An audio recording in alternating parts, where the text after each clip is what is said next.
여러분 안녕하십니까? 이 시간에는 욥기 20장 말씀 중심으로 드리겠습니다.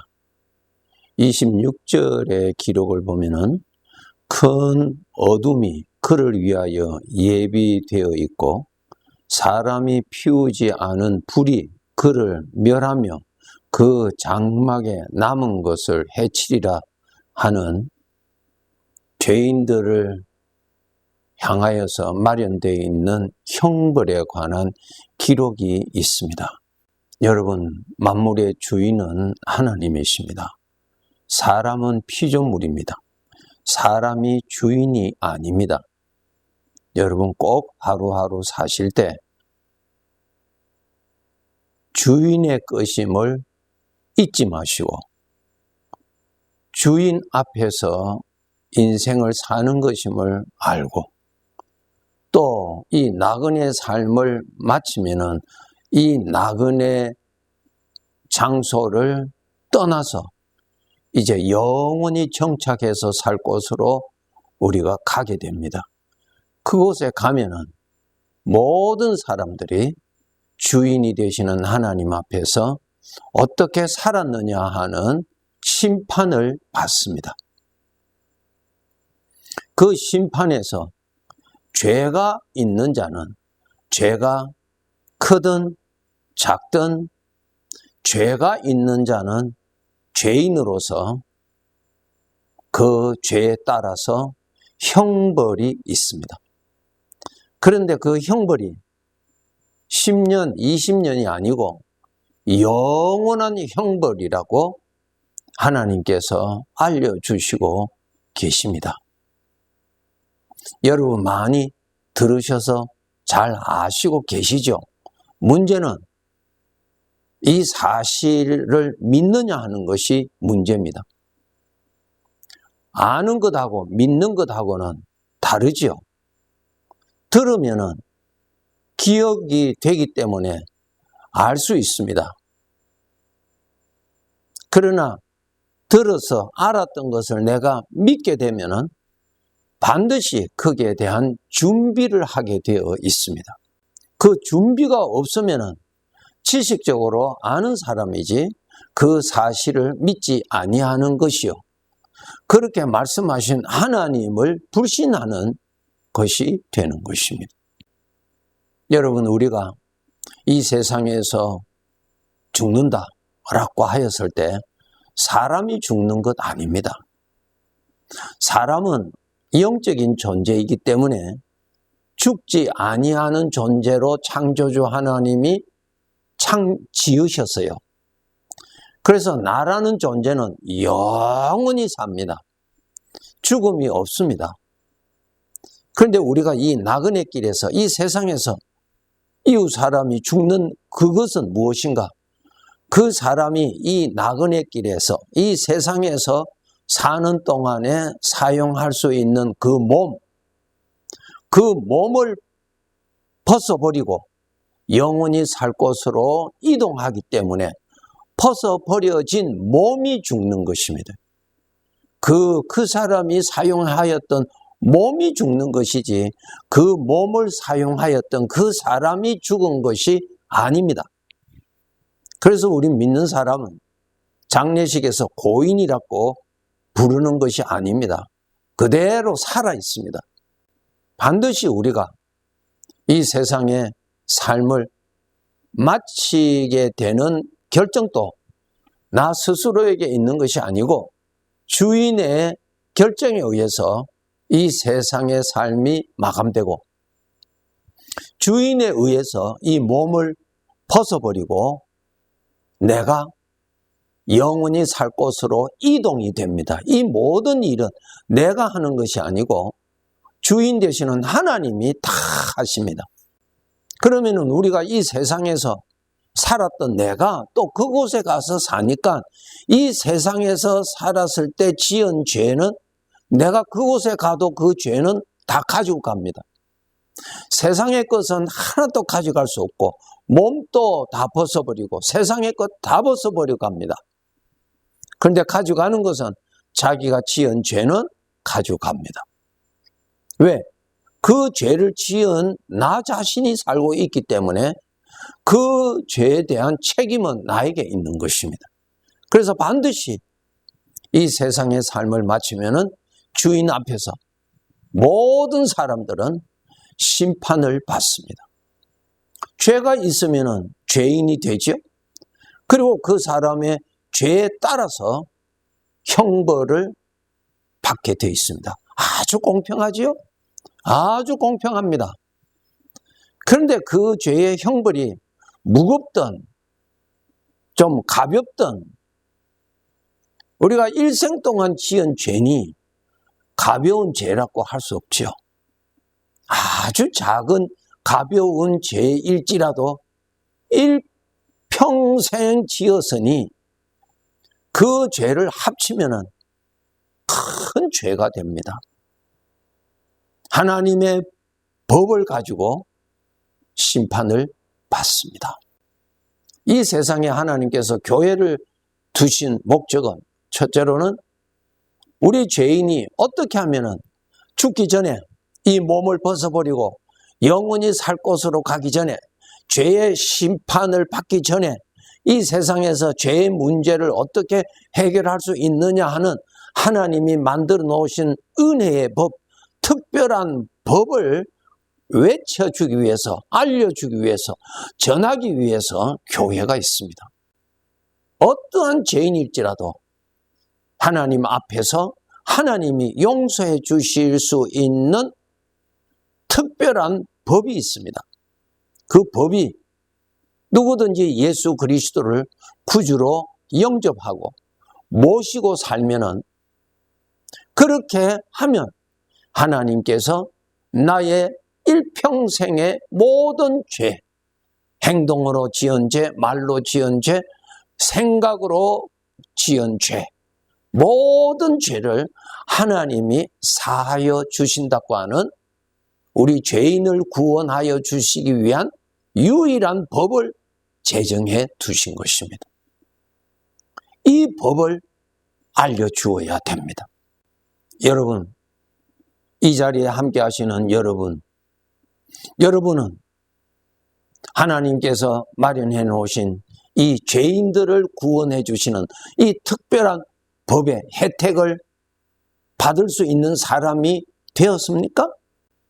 예수 그리스도가 하나님이시고 예수 그리스도를 믿음으로 하나님께로부터 모든 죄 사함을 받을 수 있다라는 것을 여러분이 인정하시고 그 예수 그리스도, 하나님이신 예수 그리스도를, 살아계신 예수 그리스도를 내가 인격적으로 모시고 살고 있습니까?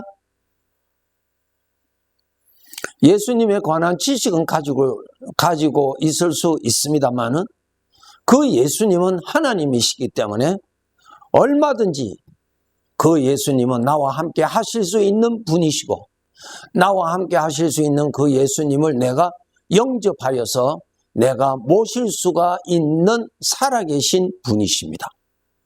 옛날 2000년 전에 그 예수님이 오늘도 여전히 영으로 하나님으로 나와 함께 계실 수 있는 분이십니다. 이 사실을 여러분이 아시고 여러분이 인격적으로 예수님을 향하여서 나는 죄인입니다. 이 죄인이 하나님께로부터 죄 사함을 받고 구원받을 수 있는 유일한 길이 예수님을 나의 구원의 주로 내가 알고 예수님을 나의 주인으로 내가 모시고 그리고 내 주님과 함께 인생을 살겠습니다. 이렇게 여러분 인격적으로 주님과 언약을 맺었으면 약속을 하였고 약속대로 주님은 함께 계시고 여러분은 약속하신 대로 함께 계시는 주님을 의식하고 주님을 섬기고 살면은 하나님께서 죄인을 구원하여 주신 이 구원의 법에 그 구원의 법으로 인하여서 모든 죄 사함 받는 사람이 되는 것입니다. 이 믿음 여러분 분명히 가지고 사셔야 됩니다. 창세기 6장에 보면은 하나님께서 노아에게 이 말씀하십니다. 지금 이 땅에 살고 있는 이 사람들이 죄악이 너무너무 간역하기 때문에 내가 이들을 다 심판하리라 말씀하십니다. 그렇기 때문에 너와 너는, 너의 가족들은 내가 물로서 심판할 것인데 모든 여기 17절에 보면 창세기 6장 17절에 보면 내가 홍수를 땅에 일으켜 물어 생명의 기운이 있는 모든 육체를 천하에서 멸절하리니 땅에 있는 것들이 다 죽으리라 말씀하십니다. 그러므로 내가 그날에 살기 위해서 내가 알려주는 설계대로 방주를 준비하라 그랬어요. 그 시간을 주셨는데 120년을 주셨어요. 120년 후에는 어떤 사건이 일어납니까? 이 땅에 있는 모든 생명이 있는 자가 멸절을 당하는, 죽음을 당하는 하나님의 심판을 받는 날이 있다는 것을 하나님이 알려주십니다. 노아가 하나님께서 알려주신 이 사실을 알았고 그 다음에 믿었습니다. 그날이 있을 것을 이제는 알았어요. 믿었어요. 그래서 그의 가족들이 그날부터 최선을 다해서 하나님께서 그려주신 설계 도면을 따라서 방주를 준비했습니다. 120년 후에 하나님께서 심판하셨습니다. 성도 여러분, 우리 형제들 중에서 혹시 이 구원받지 못한 자가 있으면 하나님 앞에 열심히 기도해야 되겠지요. 그리고 저들이 예수님을 믿을 수 있도록 나의 삶을 통하여서 어떠한 은혜가 끼쳐지도록 해야 되겠죠. 나를 보고 과연 하나님이 계시는구나, 과연 천국이 있는 것이구나 깨달을 수 있도록 우리가 그러한 믿음 생활을 해야 되겠죠. 두 번째로 말씀드리고 싶은 거 있습니다. 여러분, 이제 우리가 구원받았어요. 예수 그리스도를 믿어서 구원받았어요. 영원한 죄의 형벌에서 이제 형벌받지 않는 자로 예수님 덕택으로 구원받았어요. 이것이 하나님의 법으로 인하여서 혜택을 받게 되었습니다. 혜택을 받았으니 하나님의 아들이 되었죠. 이제 하나님의 아들로서 심판이 있습니다. 여러분 하나님을 아버지라고 부르시죠. 그러면은 여러분은 하나님의 아들입니다. 나의 신분, 아들로서, 하나님의 아들로서 가장 잘 사는 것이 무엇입니까? 아버지를 잘 섬기는 것이 아들로서 잘 사는 것입니다. 이 하나님의 아들이라고 하는 신분에 충실하게 살아야 되는데 하나님의 아들이라면 아버지를 잘 섬기고 아버지께 순종하고 아버지께 복종하고 아버지의 마음을 기쁘시게 해드리는 것이 하나님의 아들로서 잘 사는 것입니다. 자기 신분을 알아야 내가 무엇을 해야 되는가에 답이 나옵니다. 어떻게 사는 것이 잘 사는 것인가를 답이 나옵니다. 나의 신분은 하나님의 아들입니다. 신앙이 어린 사람은 신앙이 어리더라도 하나님의 아들인데 아들로서 아버지 잘 섬기고 아버지의 마음에 들도록 살고 아버지의 말씀에 순종하고 살아가는 것에 대해서는 관심이 없고 예수님 잘 믿어서 내가 잘 되고 내가 편안하고 내가 형통하고 내가 대우받고 이러한 사고방식을 가지는 것은 하나님의 아들로서의 아주 자격이 미비한 것입니다. 극상품 포도나무라고 하였을 경우에 그 나무의 가치는 어디에 있습니까? 극상품 포도 열매를 맺을 때에 가치가 있는 것입니다. 무화과 나무라 하였을 때 무화과 잎이 무성해서 그 그늘이 많아서 많은 사람들이 그 그늘에 도움을 받는다 할지라도 그 무화과 나무에 열매가 없다면 주인에게는 가치가 없는 것입니다. 이 점을 깨달아야 됩니다. 우리는 하나님의 아들입니다. 우리가 하나님 앞에 서서 심판받을 때 내 신분은 하나님의 아들로서 아버지 앞에 서서 심판받습니다. 아들로서. 그러면은 아들로서 아버지를 얼마나 잘 섬겼는지 그 중심이죠. 아버지를 기쁘시게 하면서 섬겼는지, 아버지는 생각하지 아니하고 자기만 생각했다면 철이 없는 자죠.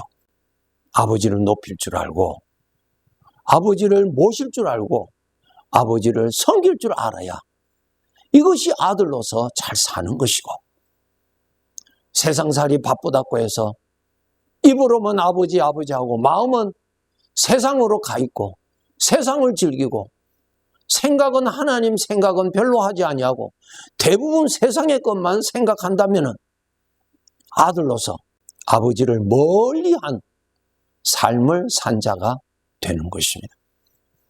이렇게 살아서는 안 되죠. 고린도후서 5장 9절 10절에 보면은 그런즉 우리는 몸으로 있든지 떠나든지 주를 기쁘시게 하는 자가 되기를 힘쓰노라. 이는 우리가 다 반드시 그리스도의 심판대 앞에 나타나게 되어 각각 선악간에 그 몸으로 행한 것을 따라 받으려 함이라. 귀한 말씀이죠. 여기에 우리라고 하는 것은 구원받은 하나님의 백성들을 말합니다. 주를 기쁘시게 하는, 즉 아들로서 아버지를 기쁘시게 하는 것, 그거 아버지를 잘 섬기는 것입니다. 아버지를 기쁘시게 하는 것, 이러한 삶을 살아야 되겠죠. 아버지께서 들으시기에 기뻐하시는 말할 줄 알아야 되고, 아버지께서 우리의 마음에 우리가 생각하는 것을 보시고 그 생각하는 것을 보시고 기뻐하시도록, 물론 우리의 나타나는 삶을 하나님이 보시고 기뻐하시도록 아버지를 중심으로 하여서 인생을 살아가는 장자의 삶에 충실하게 우리가 살아야 합니다. 이제 얼마 남지 아니하는 이 나그네 삶을 더 열심히 충성히 살아야 할 것입니다. 네, 감사합니다.